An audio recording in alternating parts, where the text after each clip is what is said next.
j'ai décidé de plus lire. Ah, c'est bien. De plus m'intéresser à la politique. Et pourquoi? Pour qui? Eh bien pour vous, Christophe. Oui, je fais ça pour vous impressionner. Parce que vous, Ilana, vous savez pas ce qui se passe derrière votre dos quand vous êtes derrière votre petit micro là. Hein, vous savez pas ce qui se passe dans ma tête quand je lui demande qui est son invité chaque matin. Il me sort le nom d'un énième député. À chaque fois, je lui dis alors que je m'empresse d'aller voir sur Google et pour savoir qui c'est. Mais je veux quand même remercier Christophe qui fait semblant de faire comme si je savais de qui il parlait. Les pires moments, c'est quand Christophe parle avec l'avocate Rachel Flore. À chaque fois qu'ils se croisent, elle lui demande qui est son invité et elle sait toujours de qui il parle. Vraiment.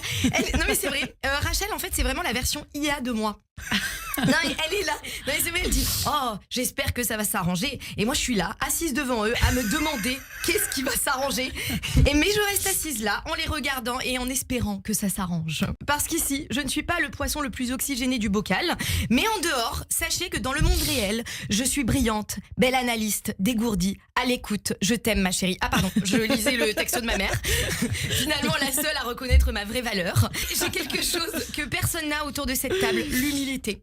Voilà, l'humilité de reconnaître que je ne comprends rien aux questions que vous posez à vos invités, Christophe. Alors je sais, Ilana, vous aimez participer à mes chroniques. C'est vrai. Mais cette fois, c'est un hommage à Christophe. Oui, Christophe, c'est votre Mais c'est bien hommage. aussi. Hein. J'aimerais le faire de votre vivant. J'ai donc fait mes petites recherches sur Christophe. Pour ceux qui veulent mieux le connaître, je vais tout vous dire. Il a visiblement intégré l'Express en 1997. J'avais donc 8 ans. Il en est devenu rédacteur en chef en 2006. Donc ça a mis 7 ans pour avoir une promotion. C'est long, c'est long. Il est évident que Christophe Barbier est un homme qui cherche constamment à se réinventer. Et je ne dis pas ça parce qu'il en est à son 3e mariage, mais les chiffres parlent d'eux-mêmes. Le genre de gars, lors d'un dîner, qui peut te donner l'impression qu'il a une thèse entière à faire sur la façon dont le yaourt grec représente la crise économique en Grèce.